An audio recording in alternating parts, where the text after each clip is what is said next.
Hello दोस्तों, आप सभी का स्वागत है आईजीएस ऑल डे क्लासेस पे। जैसे कि आप लोग को पता होगा कि अभी यूपीएससी का मेंस का एग्ज़ाम चल रहा है। तो यूपीएससी का मेंस का जो एग्ज़ाम चल रहा है उसमें जो है आज जो हम लोग क्वेश्चन देखेंगे, और क्वेश्चन में सबसे पहले हम लोग ये देखने का प्रयास करेंगे कि एससी का पेपर हो गया है, जीएस पेपर 1 का पेपर को हम लोग को देखना है। तो उसमें जो हम लोग को जो है जीएस पेपर 1 का पेपर को देखना है। जीएस पेपर 1 में हम लोग को देखना है, आप लोग को पता होगा कि इसमें टोटल 20 क्वेश्चन आते हैं और टाइमिंग जो है 180 मिनट के लगभग रहता है। इसमें से जो है 20 क्वेश्चन में से आपको पता होगा कि 10 क्वेश्चन जो है वो आपको रहता है। 10 क्वेश्चन जो रहता है वो आपका 10 मार्क्स का होता है, और उसके बाद जो 10 क्वेश्चन होता है वो आपका जो होता है, ये आपका नंबर ऑफ़ क्वेश्चन ज़्यादा होते हैं। अब हमें ये देखना है इसमें सबसे पहली बात, यानी मुख्य रूप से जो 10 नंबर के क्वेश्चन होते हैं वो 150 शब्दों में लिखने होते हैं, और बाकी जो होते हैं वो आपको 250 वर्ड में लिखने होते हैं। वो 15 नंबर के क्वेश्चन होते हैं। चलिए अब हम आगे देखते हैं कि सबसे पहला जो सवाल है, और एक चीज़ और पहले आपको जान लेना है इसमें। सबसे पहले ये जान लेना है कि जो जीएस पेपर मेरा 1 है, जीएस पेपर 1 के अंतर्गत जो मेरा सब्जेक्ट आता है, इसमें मुख्य रूप से हमें 3 सब्जेक्ट के बारे में जानना हो। 3 सब्जेक्ट से क्वेश्चन पूछे जाते हैं। एक तो सबसे पहला होता है हिस्ट्री का क्वेश्चन रहता है, और दूसरा जो होता है वो मेरा रहता है यानी इंडियन सोसाइटी से रहता है। इंडियन सोसाइटी से रहता है यानी इंडियन सोसाइटी से। और तीसरा रहता है मेरा ज्योग्राफी से रहता है। तो मुख्य रूप से आपको ये जानना, एक हिस्ट्री का क्वेश्चन यानी हिस्ट्री से क्वेश्चन रहता है, उसके बाद जो है इंडियन सोसाइटी से रहता है और ज्योग्राफी से रहता है। इंडियन यानी ज्योग्राफी में जो है हिस्ट्री में जो है आपका चारों सेक्शन से रहता है। आर्ट एंड कल्चर से क्वेश्चन रहता है आपका, उसके बाद जो है आपका मॉडर्न हिस्ट्री से क्वेश्चन रहेगा, उसके बाद वर्ल्ड हिस्ट्री से क्वेश्चन रहता है। ये 3 सेक्शन से क्वेश्चन पूछे जाते हैं। उसके बाद जो है आज़ादी के बाद के भारत जो है यानी पोस्ट इंडिपेंडेंट से भी क्वेश्चन देखने को मिलता है। कुल क्वेश्चन की संख्या कितने हो जाते हैं? 20 होते हैं, ठीक है। और उसमें से आपको मैंने बता दिया यानी जब टोटल 10 क्वेश्चन होते हैं आपके 150 वर्ड का, और 10 क्वेश्चन जो होते हैं आपका, और वो आपका रहता है 250 वर्ड का लिखने होते हैं। तो चलिए अब क्वेश्चन देख लेते हैं हम लोग थोड़ा सा। तो क्वेश्चन जो है, सबसे पहला जो क्वेश्चन देखने को, ये पहला नंबर का जो क्वेश्चन है वो आप लोग देख लीजिए। कह रहा है कि ऋग वैदिक से उत्तर वैदिक काल तक का सामाजिक आर्थिक क्षेत्र में घटित परिवर्तन को रेखांकित करना है। देखिए, आप लोग अगर इतिहास पढ़े होंगे तो आपको पता है कि इतिहास जब भी किसी टीचर से पढ़े होंगे या खुद भी पढ़े होंगे, तो इतिहास में सबसे पहले चेंजेज को देखा जाता है, परिवर्तन को देखा जाता है। अगर मान लेते हड़प्पा काल पढ़ रहे हैं, हड़प्पा काल हो, हड़प्पा की सभ्यता हो, फिर वैदिक सभ्यता हो, उसके बाद जब हम लोग महाजनपद काल होते हुए जब हम लोग मौर्य में प्रवेश करते हैं, मौर्य के बाद गुप्ता में प्रवेश करते हैं, तो उसमें हम लोग ये देखने का प्रयास करते हैं कि हड़प्पा की जो है समाज की स्थिति क्या थी, आर्थिक स्थिति क्या थी। उसी तरह हम वैदिक में देखते हैं, वैदिक का क्या था, उसके बाद ऋग वैदिक काल का क्या था। तो यहाँ पे पूछ रहा है आपका क्वेश्चन कि ऋग वैदिक काल और उत्तर वैदिक काल। आपको पता है ऋग वैदिक काल जो है यानी वैदिक काल जो है वो आपका जो है यानी कह सकते हैं आप कि आपका जो है 600 ईसा पूर्व से लेके 1500 ईसा पूर्व के आसपास रहता है ये। तो इसमें जो है इस ऋग वैदिक काल 2 भागों में बांटा हुआ है, आपको पता है। एक ऋग वैदिक काल है और एक जो है उत्तर वैदिक काल आता है। तो यहाँ पे कह रहा है ऋग वैदिक काल से लेकर उत्तर वैदिक काल तक का, यानी ऋग वैदिक काल से लेकर उत्तर वैदिक काल तक का जो है सामाजिक और आर्थिक में जो चेंजेज हुआ है, जो परिवर्तन हुआ है, उसको रेखांकित करना है। उसको यानी इसको जो है आपको 150 वर्ड में लिखना है, ठीक है।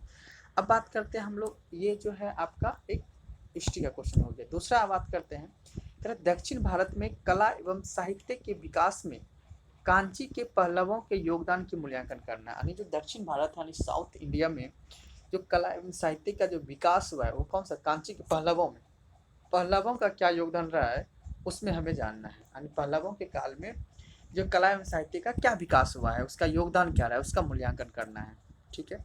फिर हम लोग तीसरा क्वेश्चन को देखते हैं। तीसरा क्वेश्चन वो आर्ट एंड कल्चर से क्वेश्चन था। अब तीसरा जो क्वेश्चन है आपका, तीसरा क्वेश्चन पढ़ता है, वह कौन सी घटनाएं थी जिनके कारण भारत छोड़ो आंदोलन का शुरुआत हुआ था। अनुसार इसके परिणामों को स्पष्ट कीजिए। यानी कहा जाता है भारत छोड़ो आंदोलन जो हुआ था, आपको पता है 1942 में जो गांधी जी के द्वारा भारत छोड़ो आंदोलन किया गया था, उस समय वो जो आंदोलन थी कौन सी घटनाएं कारण ये आंदोलन शुरू हुआ था, ये घटनाएं जानना है और उसका जो परिणाम निकला उसको स्पष्ट रूप से लिख देना है कि इसका परिणाम क्या निकला था। ठीक है, भारत छोड़ो आंदोलन का। अब देखिए ये 3 क्वेश्चन तक तो जो है आपका एक आर्ट एंड कल्चर का था, एक डायरेक्ट आपका हिस्ट्री से था क्वेश्चन, यानी ये दोनों हिस्ट्री से हो गया, 3 क्वेश्चन हो गया। चौथा क्वेश्चन कहता है कि समुद्री स्तर यानी समुद्री सतह के तापमान में वृद्धि क्या कहलाता है, यानी समुद्र सतह के तापमान में वृद्धि क्या है और यह उष्णकटिबंधीय चक्रवात के निर्माण में कैसे प्रभावित होता है। जैसा कि आप लोगों को पता है ये ज्योग्राफी का क्वेश्चन हो गया। ठीक है, यानी समुद्री सतह के तापमान में वृद्धि क्या है और यह उष्णकटिबंध चक्रवात के निर्माण को कैसे प्रभावित करती है। ठीक है, अब बात करते हैं हम लोग पांचवा क्वेश्चन क्या करें, पांचवा क्वेश्चन को देखते हैं। पांचवा क्वेश्चन क्या है, छोटे शहरों की तुलना में यानी छोटे शहरों की तुलना में बड़े शहर अधिक प्रवासियों को क्यों आकर्षित करते हैं और विकासशील देशों की स्थितियों के आलोक में इसे विवेचना कीजिए। यानी कह रहा है जो विकासशील देश है वो विकासशील देश की स्थितियों में, यानी जो विकासशील देश अभी है वर्तमान, जैसे भारत हो गया, चाइना हो गया, ये सब विकासशील देश है। विकसित देश में जैसे आप लोग अमेरिका है, यूरोप के कंट्री, ये सब कौन सा देश आते हैं, विकसित देश। जो विकासशील देश है वर्तमान में जैसे भारत, चाइना, ये सब जो है आपका विकासशील देश। ठीक है, छोटे शहरों की तुलना में बड़े शहर से अधिक प्रवासियों का क्यों आकर्षित करता है, ये चीज़ के बारे में आपको देखना है। अब देखिए ये तो था इंडियन सोसाइटी क्वेश्चन हो गया आपका। ठीक है, अब तीसरा जो क्वेश्चन है आपका देखना है, यानी नेक्स्ट को छठा क्वेश्चन है, बादल की फटने की परिघटना क्या है, यानी बादल फटने की परिघटना क्या है, इसे व्याख्या कीजिए।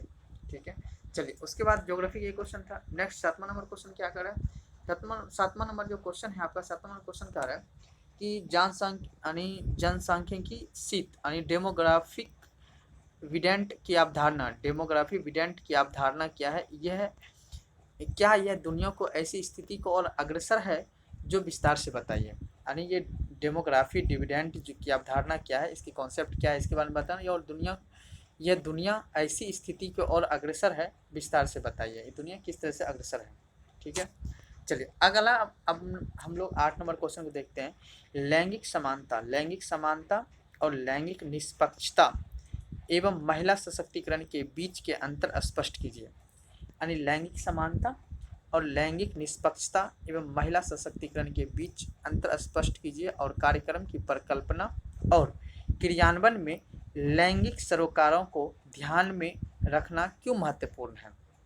यानी इसके लिए जो कार्यक्रम की परिकल्पना और क्रियान्वयन में लैंगिक सरोकारों को ध्यान में क्यों रखना महत्वपूर्ण है। गवर्नमेंट अगर लैंगिक समानता और लैंगिक निष्पक्षता या महिला सशक्तिकरण के लिए जो भी कार्यक्रम चलाती है, कोई भी परिकल्पना करती है, इसके क्रियान्वयन में लैंगिक सरोकार को ध्यान में रखना क्यों महत्वपूर्ण है, यानी जेंडर को इम्पोर्टेंस देना क्यों महत्वपूर्ण है, इस क्वेश्चन के बारे में हमें ये बताना है।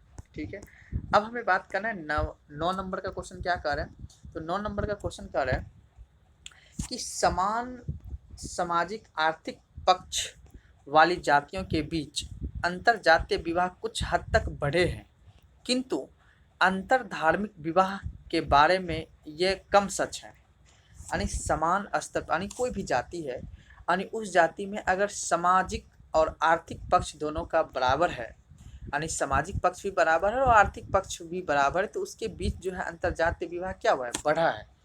ठीक है, लेकिन अंतर धार्मिक विवाह के बारे में ये सच नहीं है। मतलब जो अंतर धार्मिक, चाहे वो मुस्लिम से हिंदू में शादी हो जाए या बौद्ध से हिंदू में शादी हो जाए, ये धार्मिक विवाह अभी बढ़ा नहीं है, इसके बारे में ही हमें लिखना है। ठीक है, अब बात करें 10वां नंबर क्वेश्चन क्या कर रहा है। 10वां नंबर क्वेश्चन क्या है, विकास के सामाजिक आर्थिक मुद्दे से निपटने में सरकार, गैर सरकारी संगठन एवं निजी क्षेत्र के बीच किस प्रकार का सहयोगी सर्वाधिक उपयोगी होगा। यानी विकास के सामाजिक आर्थिक मुद्दे से निपटने में, यानी विकास के लिए जो सामाजिक तौर पे जो चुनौतियां हैं या आर्थिक तौर पे जो चुनौतियां हैं, उससे सरकार और गैर सरकारी संगठन जैसे एनजीओ वगैरह होते हैं या निजी कोई क्षेत्र के कंपनी होते हैं के बीच किस प्रकार का सहयोगी सर्वाधिक उपयोगी, यानी ये तीनों में, चाहे वो सरकार हो, चाहे वो गैर सरकारी संगठन हो या निजी क्षेत्र का कोई व्यक्ति हो, इसके बीच जो है किस तरह का सहयोग होना चाहिए। जैसे मान लेते हैं कि आज के समय आपको पता है कि जो ट्रांसपोर्ट है, रोड है, वो पीपीपी मॉडल पे बनाया जाता है। उसमें भी जो है किसी निजी क्षेत्र का भी योग रहता है, गैर सरकारी संगठन का भी योगदान रहता है। तो यही कारण है कि सामाजिक और आर्थिक क्षेत्र में जो चुनौतियां हैं हमारे देश में, उससे निपटने के लिए सरकार और गैर सरकारी संगठन या निजी क्षेत्र के बीच किस प्रकार का सहयोग सर्वाधिक उपयोगी होगा, इसके बारे में हमें लिखना है। इनके बीच जो किस तरह का सहयोग होना चाहिए जिससे हमारा देश और भी अग्रसर हो सके, इसके बारे में हमें लिखना है। किस मुद्दे पर लिखना है? सामाजिक यानी सामाजिक तौर पे लिखना है और आर्थिक तौर पे लिखना है। चलिए अब बात करते हैं हम लोग 11 नंबर क्वेश्चन क्या कर रहा है। 11 नंबर क्वेश्चन कर रहा है, हालांकि महान चोल शासक अभी मौजूद नहीं है, लेकिन उनकी कला और वास्तुकला के क्षेत्र में उत्कृष्ट उपलब्धियों के कारण अभी भी उन पे बहुत गर्व से याद किया जाता है। अब ये मुख्य रूप से कहना है कि जो दक्षिण में चोल शासक था, उनको, वो तो अभी है नहीं, लेकिन उनके जो आर्ट में क्या हुआ योगदान है, उसकी जो बनाए गए मंदिर हैं या उनके बनाए गए जो वास्तुकला है, उसके जो कल्चर है, वो आज भी उस पर गर्व किया जाता है। इसके बारे में उसकी उपलब्धियां जो है, उसकी उपलब्धियों के कारण आज भी उस पर गर्व किया जाता है, इसके बारे में हमें बताना है। ठीक है, ये 250 वर्ड में बताना है आप लोगों को। ठीक है, यहाँ से अब जो 11 नंबर का जो क्वेश्चन है, 11 नंबर से क्वेश्चन से लेके आपका जो 20 नंबर तक का क्वेश्चन होगा वो आपका 250 वर्ड। इससे पहले यानी 1 से 10 तक का क्वेश्चन जो है आपको 150 वर्ड में लिखना है। उसके बाद जो है 11 से लेके 20 तक का क्वेश्चन जो है 250 वर्ड में आपको लिखना है। 250 वर्ड वाले क्वेश्चन जो है आपके 15 मार्क्स के होंगे और 150 वर्ड वाले जो नंबर क्वेश्चन वर्ड होंगे वो 10 मार्क्स के होंगे। ठीक है, तो पहला नंबर यानी 11 नंबर क्वेश्चन में देख लिया कि जो चोल वंश जो है उसका जो आर्ट एंड कल्चर में क्या उपलब्धियां रही है, उसके बारे में हम लिखना है। आखिर उस पर गर्व क्यों किया जाता है, ऐसा क्या ऐसी उपलब्धियां रही है चोल शासक की जो उसके बारे में हमें गर्व करने की भूमिका यानी गर्व करने की बात है, उस पर टिप्पणी करना है हमें। ठीक है, चलिए अब बात करना है हम लोगों को। अब जो बात करना है कि ये कहना कहाँ तक उचित है, यानी देखिए ये कहना कहाँ तक उचित है कि प्रथम विश्व युद्ध मूलतः शक्ति संतुलन को बनाए रखने के लिए लड़ा गया था। यानी ये वर्ल्ड हिस्ट्री का क्वेश्चन है। यानी कहा जाता है जो प्रथम विश्व युद्ध जो फर्स्ट वर्ल्ड वॉर हुआ था वो शक्ति संतुलन को बनाए रखने के लिए लड़ा गया था। ठीक है, चलिए इसके बारे में हम लोग को लिखना। आपको पता है कि 1940 में प्रथम वर्ल्ड वॉर लड़ा गया था, उसमें हमें उसको किस तरह से शक्ति संतुलन को, कौन था धुरी राष्ट्र और जो है आपका मित्र राष्ट्र था, उन दोनों के बीच जो युद्ध हुआ उसमें शक्ति संतुलन को किस तरह से बनाए रखने के लिए ये काम किया गया था। चलिए अब बात करते हैं हम लोग 13 नंबर क्वेश्चन पे। जो 13 नंबर क्वेश्चन है, 13 नंबर जो क्वेश्चन है आपका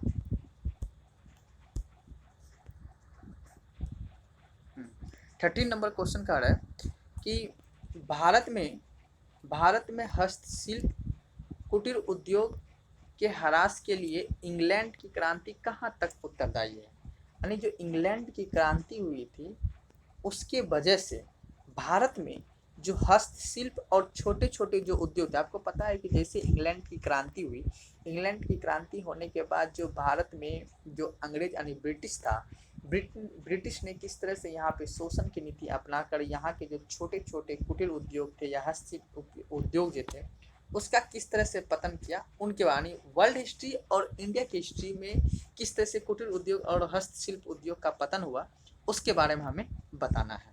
चलिए अगला क्वेश्चन है 14 नंबर क्वेश्चन क्या कह रहा है कि गंगा घाटी के भूजल क्षमता में गंभीर गिरावट आई है यानी आ रही है, ये भारत की खाद्य सुरक्षा को कैसे प्रभावित करेगी। देखिए गंगा की घाटी में अगर भूजल की क्षमता में गंभीर गिरावट आएगी तो भारत की खाद्य सुरक्षा को कैसे मतलब प्रभावित करेगी।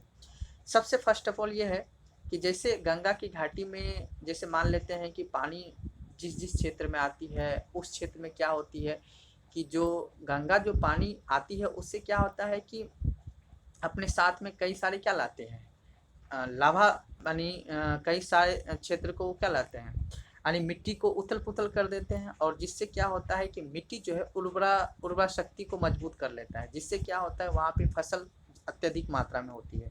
जैसे आप लोग को पता है कि जलोढ़ मिट्टी जो है बिहार के गंगा के क्षेत्र में पाया जाता है जलोढ़ मिट्टी, और वो जलोढ़ मिट्टी जो अत्यधिक उपजाऊ होता है क्योंकि वहाँ पे गंगा नदी में बाढ़ आने की वजह से क्या होता है वहाँ पे काफ़ी ज़्यादा जो है उपजाऊ मिट्टी हो जाती है, जिससे खाद्य सुरक्षा को प्रभावित कर सकता है अगर इस जल में गिरावट आएगी। और दूसरा बात है क्या, जो सिंचाई होती है वो सिंचाई भी नहीं हो पाएगी। ठीक है, चलिए अब अगला हम लोग देखते हैं। अगला जो है आपका 15 नंबर क्वेश्चन है। कह रहा है 15 नंबर क्वेश्चन कि अरोरा और अस्टोलिस, अरोरा और अस्टोलिस और अरोरा और बेरियालिस क्या है, ये कैसे उत्प्रेरित होता है। ये ज्योग्राफी का क्वेश्चन है, इसको थोड़ा देख लेना है। ठीक है, 16 नंबर क्वेश्चन देखना है। ट्रिस्टर क्या है, मैक्सिको के खाड़ी के आसपास के क्षेत्र में अधिकतर ट्रिस्टर क्यों देखे जाते हैं। ट्रिस्टर यानी मैक्सिको के खाड़ी में ट्रिस्टर जो क्या है, ये हवा ट्रिस्टर के बारे में हमें बताना, और मैक्सिको खाड़ी में आसपास के क्षेत्र में ये क्यों देखा जाता है। अब देखिए 17 नंबर क्वेश्चन कह रहा है कि क्षेत्रीय असमानता क्या है। क्षेत्रीय असमानता क्या है, ये विविधता से किस प्रकार भिन्न है, और भारत में क्षेत्रीय असमानता का मुद्दा कितना गंभीर है। भारत में क्षेत्रीय असमानता का मुद्दा कितना गंभीर है, इसके बारे में बताना है। अब 18 नंबर क्वेश्चन देखना है। समानता और सामाजिक न्याय की व्यापक नीति के बावजूद अभी तक वंचित वर्ग को संविधान द्वारा परिकल्पित सकारात्मक कार्रवाई का पूरा लाभ नहीं मिल रहा है। यानी कहने का मतलब है समानता और सामाजिक न्याय की व्यापक नीतियों के बावजूद भी जो समाज में वंचित वर्ग है, जो समाज में क्या है वंचित वर्ग, चाहे वो महिला हो, एससी हो, एसटी हो, बच्चे हो, दिव्यांग हो, ये सभी जो समाज का वंचित वर्ग है, इसमें जो समाज यानी सरकार के द्वारा जो समानता और सामाजिक न्याय का जो इतने सारी पॉलिसी चलाया जा रहा है, तो भी जो संविधान द्वारा इसे लाभ नहीं मिल पा रहा है। इसके पीछे का क्या रीजन है, उसके बारे में लिखना है। अब हमें देखना है 19 नंबर क्वेश्चन क्या कर रहा है। 19 नंबर क्वेश्चन कर रहा है वैश्वीकरण ने विभिन्न वर्गों की कुशल युवा और अविवाहित महिला द्वारा शहरी प्रवास में वृद्धि की है, और इस प्रवृत्ति ने उनकी व्यक्तिगत स्वतंत्रता एवं परिवार के साथ संबंधों पर क्या प्रभाव डाला है। यानी वैश्वीकरण के वर्गों के कुशल युवा एवं अविवाहित महिला द्वारा शहरी प्रवास में वृद्धि की है, इस प्रवृत्ति ने उनकी व्यक्तिगत स्वतंत्रता एवं परिवार के साथ संबंधों पर क्या प्रभाव डाला है, इसके बारे में लिखना है।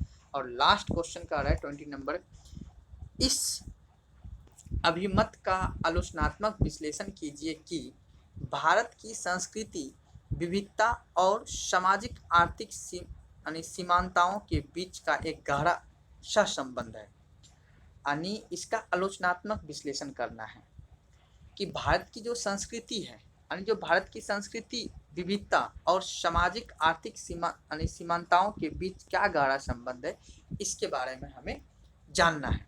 ठीक है, इसके बारे में हमें लिखना है।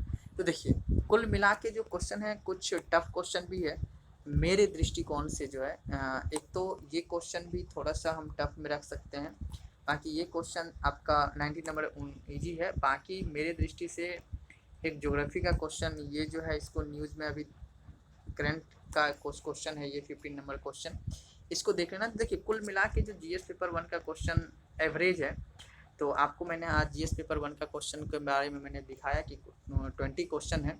देखिए यहाँ पे आपको इंस्ट्रक्शन, इसको देखिए सबसे पहली बात क्या है कि आप जब भी इस क्वेश्चन को सोल्व करने के लिए जाइए, तो आपको पता है कि 2 सेक्शन में क्वेश्चन है। एक है आपका 10 क्वेश्चन और फिर है 10 क्वेश्चन। ये 10 क्वेश्चन जो है आपका कितने नंबर का है, आपका आपको पता है कि 150 वर्ड का है, ये 150 वर्ड का है। और ये कितने वर्ड का है 10 क्वेश्चन, 250 वर्ड का है, 250 वर्ड का है ये। तो अब देखिए ये जो है लगभग आपको जो है ये आपका समझ लीजिए कि 10 मार्क्स का होता है, और ये आपका जो होता है ये 15 मार्क्स का होता है। तो कुल मिला के आपको 20 क्वेश्चन ही करने होंगे, तो तब जाके बात बनेगी। देखिए अब ये क्वेश्चन आपका जीएस पेपर 1 का हो गया। उसके बाद हम देन जो है कल जो है जीएस पेपर 2 का क्वेश्चन आपको बताएंगे कौन कौन सा क्वेश्चन आया हुआ है। ठीक है, धन्यवाद।